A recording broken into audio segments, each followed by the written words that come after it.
అందరికీ జై శ్రీరామ్. మనము ఇంతకు ముందు మన ఆర్టీసీ డిపో మేనేజర్ గారికి అలాగే మన సబ్ కలెక్టర్ గారికి అందరికీ మెమోరాండం ఇవ్వడం జరిగింది. విషయం స్పెషల్ బస్సుల పేరుతో 20 రూపాయలు అదనపు ఛార్జీ వేసి స్పెషల్ బస్సుల పేరుతో పెంచి నడపడం జరుగుతుంది. అది కరెక్ట్ కాదని మేము మెమోరాండం ఇవ్వడం జరిగింది. అలాగే ఉరుకుంద క్షేత్రంలో కూడా అక్కడ టెంకాయల విషయంలో కానీ 20-30 రూపాయలు పెంచడం జరిగింది. అలాగే తర్వాత భక్తుల విషయంలో కూడా అక్కడ సౌకర్యార్థం పూర్తిగా విఫలము అయినట్టు కనిపిస్తుంది. మేము మెమోరాండం ఇచ్చాము. దానికి కూడా ఎటువంటి స్పందన మనకి రిటర్న్ రాలేదు. భక్తులకు కూడా పూర్తిగా మామూలు సర్వదర్శనం పెట్టాలని మేము స్పందించాము. ఆ విషయంలో కూడా వాళ్ళు కొద్దిగా మామూలు టికెట్ విషయంలోనే నడుపుతా ఉన్నారు. ఈ విషయంలో అధికారులకు కూడా మళ్ళీ ఒకసారి తెలిపాము. మళ్ళా ఇలాగే ఉంటే విశ్వ హిందూ పరిషత్ తరఫున మేము ఆందోళన కూడా జరపాలనే ప్రయత్నంలో ఉన్నాము. ఇలాగే కొనసాగితే ముందు ఆందోళన కూడా చేసే విధంగా మేము ముందుకు వచ్చే ప్రయత్నంలో ఉన్నాము. అధికారులకు ఈరోజు తెలియజేశాము. రేపు ఎల్లుండో వివరణ కూడా మళ్ళీ ఒకసారి అడిగి కనుక్కుంటాం. సార్లు కూడా కనుక్కుని ఆ దిశలో ముందుకు పోయే ప్రయత్నం చేస్తాం. భక్తులైతే చాలా ఇబ్బందికరంగా ఉంది. ఆ భక్తులు లేడీస్ కి విషయాల్లో స్నానాల విషయాల్లో పూర్తిగా విఫలం జరిగింది. అక్కడ ప్రతిసారి అలాగే జరుగుతుంది. ఈ ఎండోమెంట్ వారు కూడా పూర్తిగా నమో అన్నట్లు వచ్చిన అమౌంట్ అయితే తీసుకుని పోతారు. ఆ లెక్కలు ఏమైనా ఉండాలి కదా. పక్కన ఇంతకు ముందు మనకి 10-20 ఎకరాల ప్లేస్ ఉండేది. అవన్నీ వాళ్ళ భక్తులంతా ప్లేస్ లోనే కంచెలు వేసుకున్నారు. వచ్చిన భక్తులు మనం ప్రసాదాలు చేసుకుని నైవేద్యాలు ఇవ్వడం జరుగుతుంది మన ఏరియాలో భక్తులు. అటువంటివన్నీ ఇప్పుడు ఎక్కడ జరుపుకోవాలి? వాటిలో పూర్తిగా విఫలం అవడం జరిగింది అనమాట. ఆ విషయాన్ని కూడా వాళ్ళ దానికి తీసుకుపోయినాము. దాంట్లో కూడా విఫలం అవడం జరిగింది.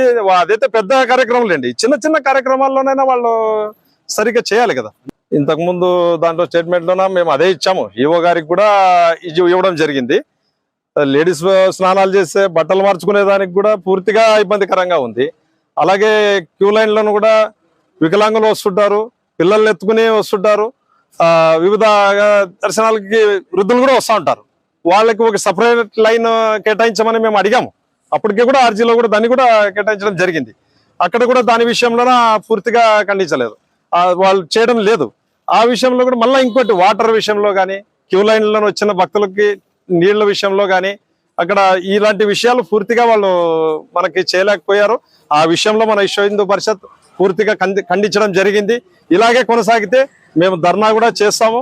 ఖచ్చితంగా ఆ విషయాన్ని తెలియజేయడానికే మేము ఈరోజు ఇక్కడ ఆఫీస్ దగ్గరకు రావడం జరిగింది. ఇవన్నీ మెమోరాండం ద్వారా ఇచ్చాము. తర్వాత దాని స్పందన మేరకు మేము మళ్ళా ముందుకు వచ్చి మేము ఈ విషయంలో ఖచ్చితంగా మాట్లాడతాము. ఖచ్చితంగా ఈ విషయంలో అందరూ కూడా ప్రతి హిందువు కూడా తెలుసుకోవాల్సిన విషయము.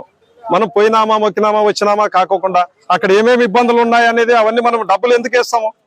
డబ్బులు ప్రతి ఒక్కటి ఎందుకు వేస్తాం? మనము అక్కడ ఉండే సౌకర్యాలు అన్ని సక్రమంగా ఉండాలి అనే కదా మనం డబ్బులు వేసేది. అలాగే తలలీల దగ్గర కూడా నిన్న మొన్న చాలా మంది ఎదుర్కోవడం జరిగింది. ఆ విషయాలు మనం వీడియోలో కూడా చూడడం జరిగింది. ఆ విషయాల్లోన అక్కడ 50 రూపాయలు ఒక దగ్గర తీసుకుంటే 100 రూపాయలు మళ్ళీ ఒకరు తీసుకుని కూడా తీసుకోవడం జరుగుతుందట. దాన్ని కూడా పూర్తిగా చర్యలు తీసుకోవాలని అది కూడా మెమోరాండం ఇచ్చాము. ఇటువంటి విషయాలు పూర్తిగా ఖండించాలనే ప్రభుత్వం వారికి తెలియజేయడం జరిగింది. వాళ్ళు ఇలాంటి నిమ్మకు నీరెత్తినట్టు కనుక ఉంటే కనుక మనం విశ్వ హిందూ పరిషత్ ద్వారా మనము పూర్తిగా ధర్నా చేసే విధంగా కూడా ముందుకు పోయే ప్రయత్నం చేస్తాం. జై శ్రీరామ్, భారత్ మాతాకి జై. అలాగే ఇంకో చిన్న విషయం, అది మన టెంకాయల దగ్గర కూడా భక్తులు టెంకాయలు తీసుకుని పోయిస్తే పూజారులు వాళ్ళు టెంకాయ కొట్టి వాళ్ళతో కూడా రుసుములు వసూలు చేయడం జరిగింది. 10 రూపాయలు 20 రూపాయలు ఎట్లా పడితే అట్లా వాళ్ళు వసూలు చేయడం జరుగుతుందంట. దాని విషయంలో కూడా పూర్తిగా అధికారులు చర్య తీసుకోవాల్సినదిగా కోరుచున్నాం. నా పేరు న్యాయకంటి భీమిరెడ్డి, విశ్వ హిందూ పరిషత్ జిల్లా ఉపాధ్యక్షులు. జై శ్రీరామ్, భారత్ మాతాకి జై. అక్కడ శ్రీ ఉరుకుందన క్షేత్రం చాలా పవిత్రమైన క్షేత్రం. అక్కడికి తెలంగాణ, ఆంధ్ర అన్ని జిల్లాల నుండి అధిక సంఖ్యలో శ్రావణ మాసంలో భక్తాదులు వస్తుంటారు. ఆ భక్తాదులకు నీటి సౌకర్యము, తర్వాత ఆడవాళ్లకు గుడ్డలు మార్చుకోవడము, తర్వాత వాళ్ళకి బాత్రూమ్స్ ఇవన్నీ ఏర్పాట్లు సరిగ్గా చేయడం లేదు. ఎందుకంటే బస్సులో వచ్చే వాళ్ళు కూడా ఎక్కడో 4 కిలోమీటర్ల దూరం పడితే వాళ్ళు ఎక్కడ పోవాలా? అక్కడ అది కూడా చేయాలి, సగ్గం చేయాలి. తర్వాత టెంకాయలు కొట్టే కాడ కానీ దర్శనం పోయే కాడ క్యూలైన్లో పోతుంటారు చిన్నపిల్లలు పెట్టుకుని తలలు మాతో తల. అటువంటి వాళ్ళకు చాలా ఇబ్బంది కలిగి వాళ్ళు మూర్చిపోయే పరిస్థితి ఉంది. వయో వృద్ధులు తొందర పోలేరు. వాళ్ళని గంటల కొద్దీ దర్శనం కాస్తే ఎట్లా కష్టమవుతుంది కదా.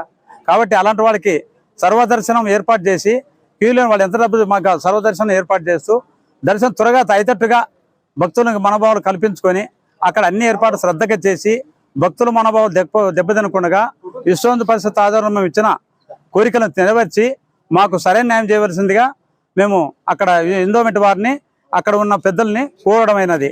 నా పేరు వాల్మీకి సీతారాముడు, జిల్లా ధర్మ ప్రచార ప్రముఖ్.